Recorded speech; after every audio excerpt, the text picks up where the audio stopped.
नमस्कार, खबरें अभी तक देख रहे हैं आप और मैं हूं आपके साथ नासिर कुरैशी। वक्त बदल रहा है, सियासी माहौल पूरी तरह से गर्म हो चुका है। देश में बहुत करीब है चुनाव और उन चुनाव को लेकर अलग अलग राज्यों में और देश के लोकसभा के चुनाव की अगर बात की जाए तो उसको लेकर तीखे वार पलटवार का दौर और तेज हो चुका है।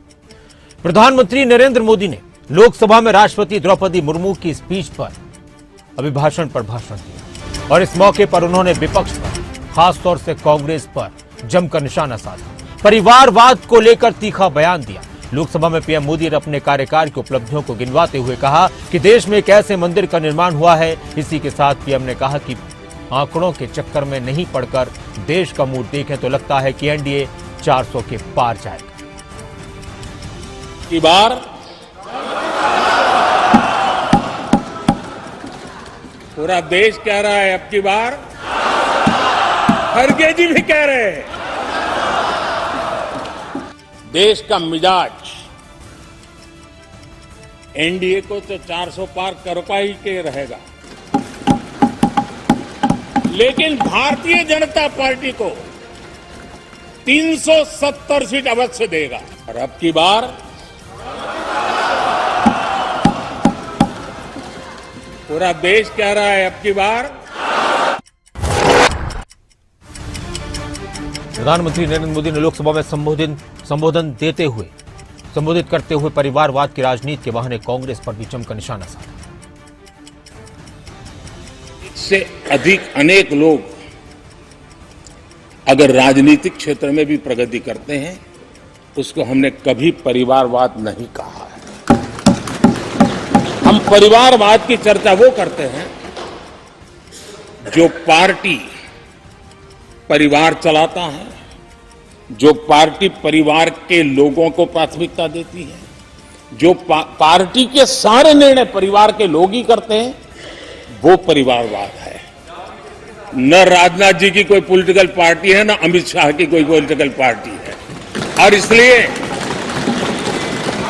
जहां एक परिवार को पार्टियां लिखी जाती हैं, वो लोकतंत्र में उचित नहीं है। एक से अधिक अनेक लोग अगर पीएम मोदी ने लोकसभा में संबोधित करते वक्त कांग्रेस को लेकर कहा कि कांग्रेस का पूरा जोर एक परिवार पर रहा है। उन्होंने इंडिया गठबंधन पर भी तंज कसते हुए कहा कि कांग्रेस के लोगों ने नया मोटर मैकेनिक का काम सीखा है। अलाइनमेंट क्या होता है उसका ज्ञान तो हो गया होगा, लेकिन मैं देख रहा हूं अलायंस का ही अलाइनमेंट बिगड़ गया।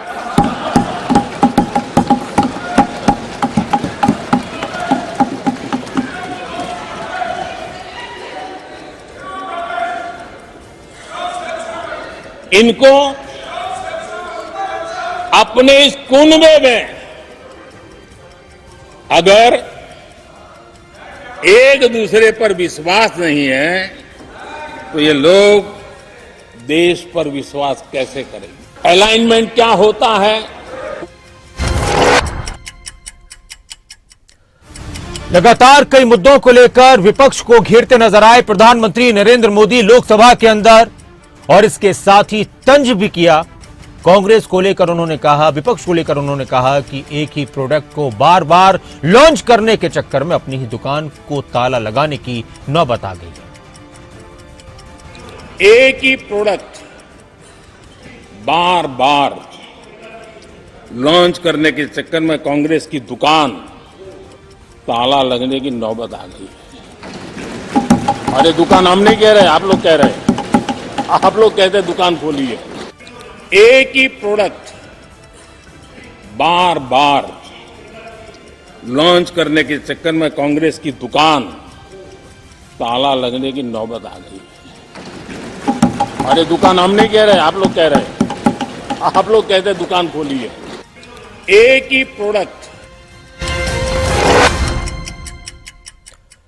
भारत जोड़ो न्याय यात्रा के दौरान एक रैली को संबोधित करते हुए कांग्रेस सांसद राहुल गांधी ने कहा कि नरेंद्र मोदी और उनकी सरकार धीरे धीरे सार्वजनिक क्षेत्र को खत्म कर रही है। मैं जहां भी जाता हूं मुझे पीएसयू के लोग हाथों में पोस्टर लेकर खड़े दिखते हैं, चाहे भेल हो या एचएएल हो, सभी को धीरे धीरे अडानी के हवाले किया जा रहा है। ये जो एचईसी के पोस्टर लिए हैं, आप अन्याय शब्द को बहुत अच्छी तरह समझते हो, क्योंकि आपके खिलाफ अन्याय किया जा रहा है। किया जा रहा है, नहीं किया जा रहा है? जोर से बोलो, दिल्ली तक सुनाई देना चाहिए। देखिए,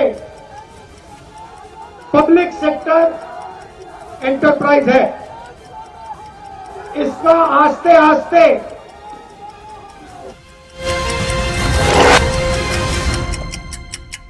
और शिवसेना उद्धव ठाकरे गुट के सांसद संजय राउत ने पीएम मोदी पर निशाना साधा। उन्होंने कहा कि प्रधानमंत्री बार बार महाराष्ट्र की यात्रा कर रहे हैं, लगभग पूरी मुंबई लूट ली गई है। संजय राउत ने कहा कि अगर प्रधानमंत्री बोलते हैं कि मैं महाराष्ट्र में आ रहा हूं तो लोग डर जाते हैं। हम किसी के दुश्मन नहीं है, ये देश की राजनीति है। हम लोकतंत्र बचाने के लिए मैदान में उतरे हैं। प्रधानमंत्री बार बार महाराष्ट्र की यात्रा कर रहे हैं, ये अच्छी बात है, लेकिन आप महाराष्ट्र को क्या लेकर आ रहे हो?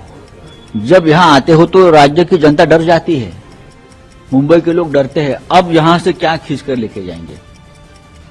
लगभग पूरी मुंबई की लूट हो गई है, पूरी लूट गुजरात में जा रही है, एक राज्य में जा रही है। सिर्फ महाराष्ट्र से नहीं, पूरे देश से जो भी मिल सकता है लूट में, वो पूरा एक राज्य में जा रहा है। तो अगर प्रधानमंत्री बोलते हैं कि मैं महाराष्ट्र में आ रहा हूं तो लोग डर जाते हैं।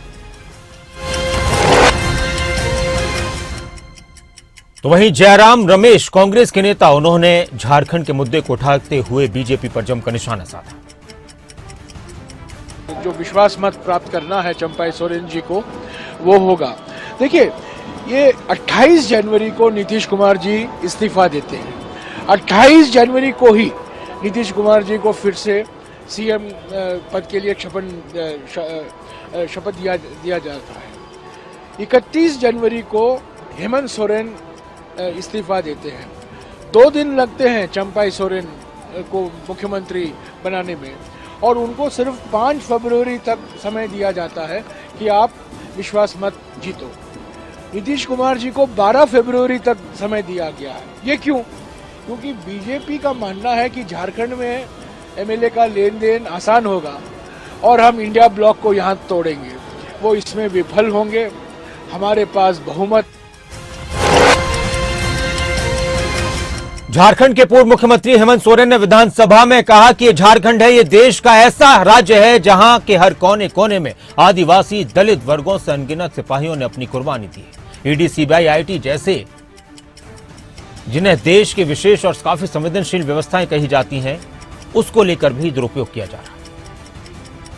झारखंड है अध्यक्ष महोदय, ये देश का एक ऐसा राज्य है जहां हर कोने में आदिवासी दलित पिछड़े वर्गों से अनगिनत सिपाहियों ने अपनी कुर्बानी देकर यहां के आदिवासी दलितों की जान बचाई। देश आजादी के सपने भी ये लोग नहीं देखते थे अध्यक्ष महोदय, तब से झारखंड के आदिवासी अपनी हक अधिकार की लड़ाई लड़ रहे हैं। ये तो बहुत बाद में आए, लेकिन केंद्रीय मंत्री अर्जुन राम मेघवाल ने झारखंड विधानसभा फ्लो टेस्ट पर कहा कि भ्रष्टाचार पर प्रधानमंत्री नरेंद्र मोदी की जीरो टॉलरेंस की नीति है। अब कोई भ्रष्टाचार करे और केंद्रीय एजेंसियां जांच न करें तो ऐसा नहीं हो सकता। हेमंत सोरेन को बहुत पहले ही ईडी के सामने पेश हो जाना चाहिए था। पर प्रधानमंत्री नरेंद्र मोदी जी की जीरो टॉलरेंस की पॉलिसी है। अब कोई आदमी भ्रष्टाचार करे और उसके बाद सेंट्रल एजेंसी काम नहीं करे, ये तो हो नहीं सकता ना। सेंट्रल एजेंसी ने उनको बुलाया था कई बार, भाई आप अपना जवाब दो,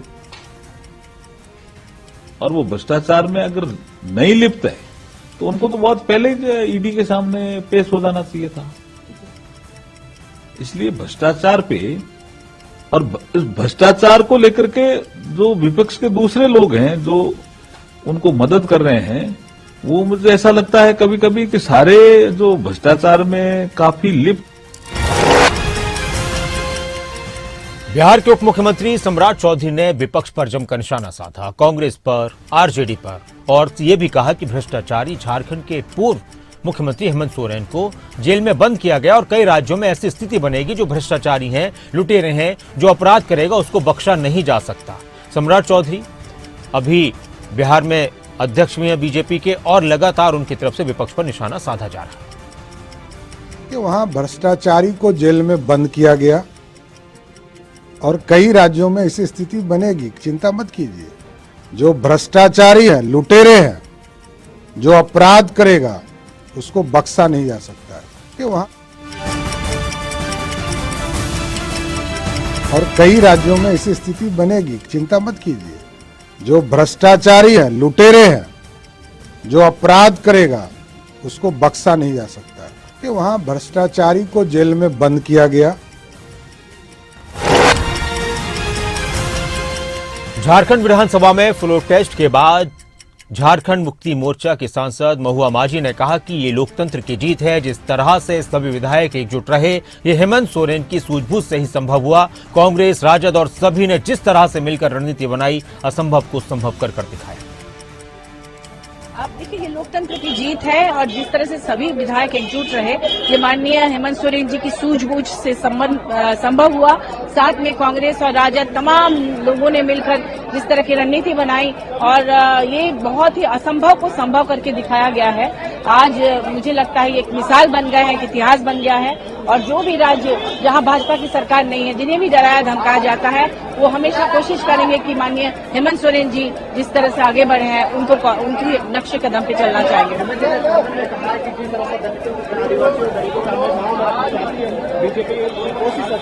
बिल्कुल, हमेशा कोशिश होती है।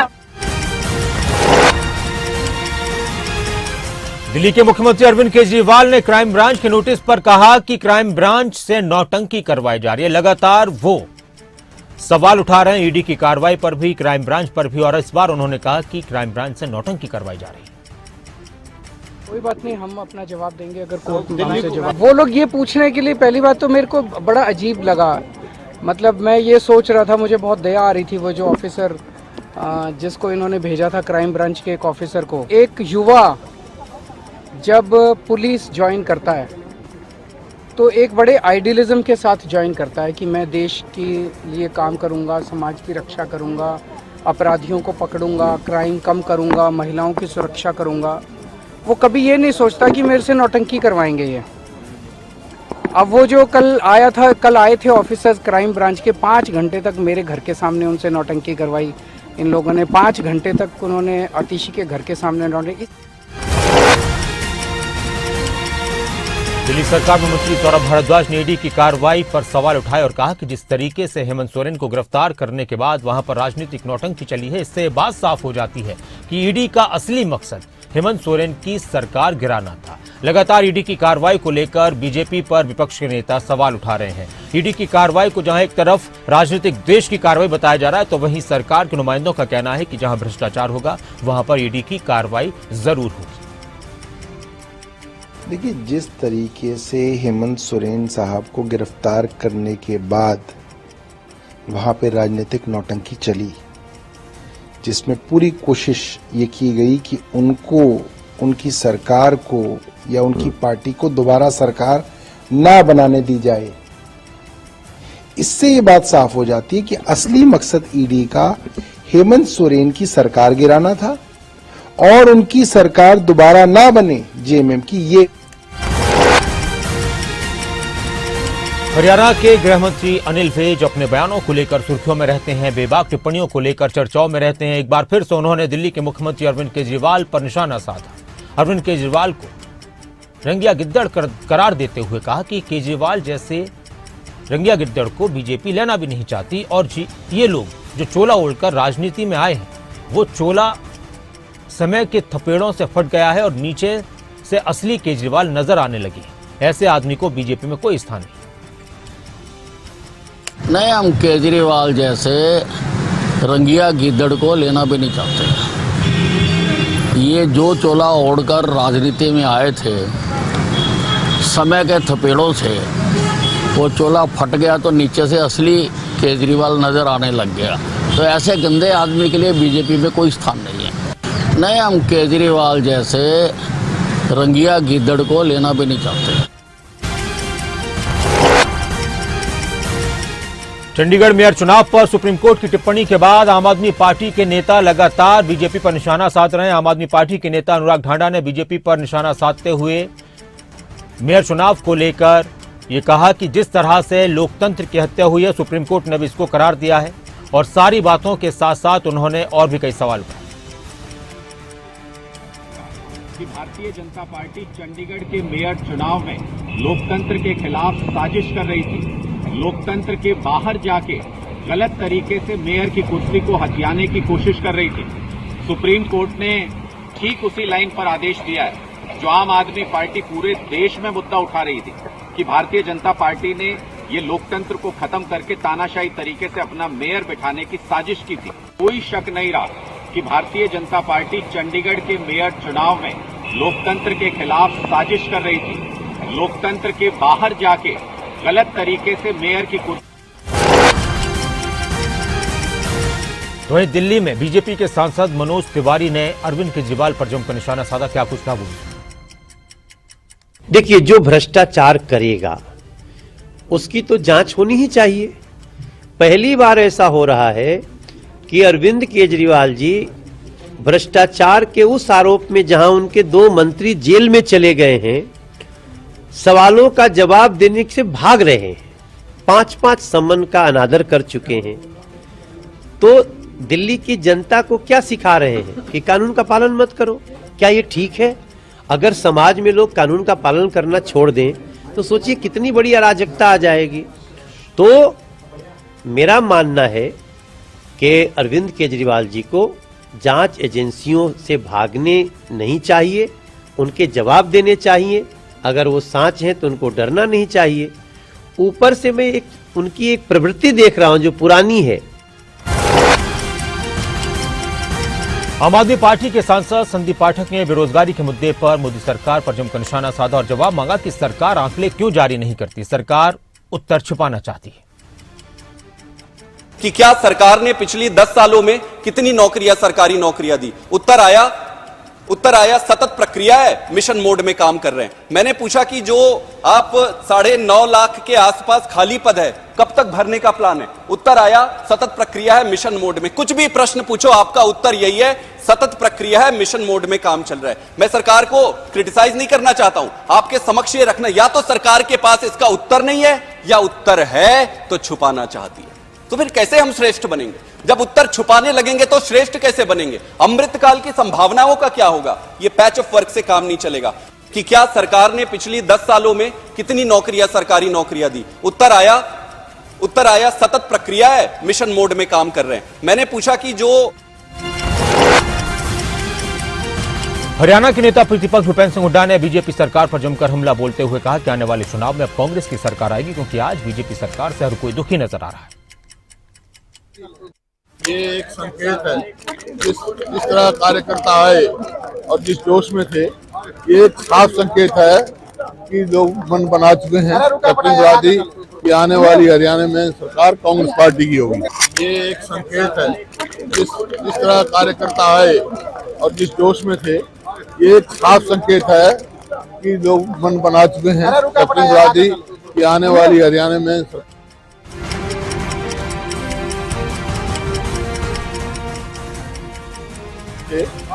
ये एक संकेत है, जिस तरह कार्यकर्ता आए और जिस जोश में थे, ये एक साफ संकेत है कि लोग मन बना चुके हैं कैप्टनवादी कि आने वाली हरियाणा में सरकार कांग्रेस पार्टी की होगी।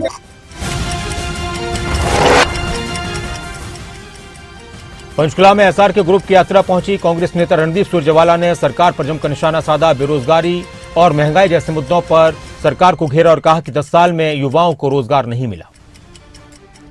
हमारी बेटियां, हमारे बेटे थोड़ी हैं, काबिल हैं, शिक्षित हैं, आगे बढ़ना चाहते हैं पर रोजगार का माध्यम नहीं। कारण क्या? 10 साल पहले दिल्ली में और 10 साल पहले हरियाणा में जो सरकार हमने बनाई थी, एक डमरू बजाने वाला व्यक्ति दिल्ली की सत्ता पर बिठा दिया और उन्हीं का एक चेला हरियाणा की सत्ता पर भी बिठा दिया। दोनों गुरु और चेलों ने मिलकर हरियाणा और हिंदुस्तान को बहुत सारे सपने दिखाए। ये सैकड़ों हजारों की संख्या में नौजवान जो खड़े हैं, हमारी बेटियों और बेटों को कहा कि 2 करोड़ रोजगार हर साल देंगे। और मैं आज आपसे पूछता हूं, क्योंकि जनता की अदालत वो सबसे बड़ी अदालत है, उससे ऊपर से भगवान की अदालत है। आज जनता की इस अदालत में मैं आपसे पूछता हूं कि क्या 10 साल में भिवानी महेंद्रगढ़ से बीजेपी सांसद धर्मवीर सिंह ने कहा कि हरियाणा की सभी 10 लोकसभा सीटों पर बीजेपी के वोट का मार्जिन बढ़ेगा। लोकसभा चुनाव में बीजेपी ने अकेले चुनाव लड़ना है या फिर जेजेपी के साथ गठबंधन में ये चुनाव लड़ा जाएगा, यह हाईकमान तय करेगा। भिवानी महेंद्रगढ़ लोकसभा सीट को लेकर जेजेपी की तरफ से पहले ही ये कहा जा चुका है कि हम इस सीट पर चुनाव लड़ेंगे। डॉक्टर अजय चौटाला और जेजेपी के दूसरे नेता बार बार भिवानी महेंद्रगढ़ सीट को लेकर कह चुके हैं कि यहां से जेजेपी ही चुनाव लड़ेगी। तो इस पर उनसे सवाल पूछा गया तो उन्होंने कहा कि ये तो आलाकमान तय करेगी। देखो, ये फैसला तो पार्टी हाईकमान ने करना है, परंतु हमारी सोच ये है कि हम 10 की 10 सीट पिछले से भी ज्यादा वोटों से जीतेंगे। हिसार और भिवानी से पहले भी इस परिवार के सांसद रहे हैं। अजय भी रहा है, दुष्यंत भी रहा है हिसार से, अजय रहा है भिवानी से। मैं मानता हूँ आज का आदमी बहुत समझदार है, कोई फर्क पड़ने वाला नहीं है, लेकिन ये फैसला तो हाईकमांड का है। मैं तो ये कह सकता हूँ कि हम 10 की 10 सीट जीतेंगे। वहीं हरियाणा में बीजेपी और जेजेपी गठबंधन को लेकर बार बार चर्चा होती रहती है। कई बार हिसार से बीजेपी के सांसद ब्रिजेंद्र सिंह जेजेपी को लेकर तीखा बयान देते रहे। इस बार फिर उन्होंने बयान दिया और कहा कि हरियाणा की 10 लोकसभा सीटों पर बीजेपी ही चुनाव लड़ेगी, हमने अपनी बात साफ कर दी है। ब्रिजेंद्र सिंह और उनके पिता चौधरी वीरेंद्र सिंह ये कह चुके हैं कि हरियाणा की जनता, बीजेपी के लोग ये नहीं चाहते कि जेजेपी के साथ गठबंधन में चुनाव लड़ा जाए। जब आदमी बिल्कुल सरेंडर कर दे, पार्टी ने स्पष्ट कर दिया है पिछले 10-15 दिन में, चाहे वो राष्ट्रीय अध्यक्ष के स्तर पे हो या मुख्यमंत्री के स्तर पे हो, कि भाजपा 10 की 10 सीट लड़ रही है। उसके बाद भी अगर वो गठबंधन में रहना चाहे तो उनकी मर्जी है। विपक्ष के जब आदमी बिल्कुल सरेंडर कर दे, पार्टी ने स्पष्ट कर दिया है। उत्तराखंड के मुख्यमंत्री पुष्कर सिंह धामी ने कहा कि समान नागरिक संहिता की लंबे समय से सबको प्रतीक्षा थी, बहुत जल्द सबकी प्रतीक्षा खत्म हो रही है, समाप्त हो रही है। हम इसे विधानसभा में पेश करेंगे और आगे इस पर चर्चा होगी। मेरा अन्य दलों के साथियों से भी अनुरोध है कि इस चर्चा में सकारात्मकता के साथ भाग लें। समान नागरिक संहिता यूसीसी, जिसकी लंबे समय से हम सबको प्रतीक्षा थी, प्रदेशवासियों को इसका इंतजार था। 1.25 करोड़ केवल उत्तराखंड के लोग ही नहीं, बल्कि पूरे देश के लोग इसकी प्रतीक्षा कर रहे हैं कि उत्तराखंड की विधानसभा में ये कब आएगा, कब पारित होगा। तो बहुत जल्दी हमारी सबकी जो प्रतीक्षा है वो समाप्त हो रही है और कल इसको हम लोग विधानसभा में प्रस्तुत करेंगे और आगे जो विधेयक के रूप में। हिमाचल के पूर्व मंत्री विक्रम सिंह ठाकुर ने कांग्रेस पर जमकर निशाना साधा और कहा कि बीजेपी के राष्ट्रीय अध्यक्ष जेपी नड्डा के दौरे के साथ बीजेपी की स्थिति और मजबूत हो रही है। वहीं कांग्रेस सरकार पर भी उन्होंने सवाल उठाया और कहा कि 14 फरवरी से शुरू होने वाले विधानसभा सत्र में बीजेपी प्रदेश सरकार को कई मुद्दों पर घेरेगी। 14 फरवरी से विधानसभा का सत्र शुरू हो रहा है। भारतीय जनता पार्टी हिमाचल प्रदेश के भिन्न भिन्न मुद्दों पे इस सरकार को घेरेगी। ये सरकार जो पिछले लगभग 1 साल 3 महीने से जिस प्रकार की इसकी कारगुजारी है, उन कारगुजारियों के ऊपर विधानसभा में डिस्कशंस भी ली जाएंगी और पूछा भी जाएगा कि इतने समय के अंदर सरकार ने क्या किया है। आप जानते हैं कि पिछले 1 साल 3 महीने से हिमाचल प्रदेश का विकास बिल्कुल रुका है। हिमाचल प्रदेश में सरकार नाम की कोई चीज नहीं है। झूठ बोलकर बनी हुई सरकार, झूठी गारंटियों के। और हिमाचल प्रदेश में राज्यसभा की एक सीट के लिए चुनाव होना है, इसको लेकर अब कांग्रेस का मंथन चल रहा है। वहीं खबरें ये भी हैं कि सोनिया गांधी या प्रियंका गांधी हिमाचल से राज्यसभा जा सकती हैं। ऐसे में जब हिमाचल प्रदेश के मुख्यमंत्री सुखविंदर सिंह सुक्खू से इसको लेकर सवाल पूछा गया तो उन्होंने कहा कि अगर प्रियंका गांधी या सोनिया गांधी में से कोई भी हिमाचल से राज्यसभा जाते हैं तो ये अच्छी बात है, बाकी परिस्थितियों पर निर्भर करता है। लगातार दिल्ली में इस मुद्दे को लेकर चर्चा चल रही है कि हिमाचल प्रदेश से कांग्रेस की तरफ से किसको राज्यसभा में भेजा जाए। समय की परिस्थितियों के हिसाब से होता है, लेकिन अगर उन्होंने हिमाचल प्रदेश से आना होगा इससे और ज्यादा सौभाग्य की बात क्या होगी। सर, बजट सेशन शुरू होने वाला है हिमाचल। समय की परिस्थितियों के हिसाब से होता है, लेकिन अगर उन्होंने हिमाचल प्रदेश से आना होगा इससे और ज्यादा सौभाग्य की बात क्या होगी।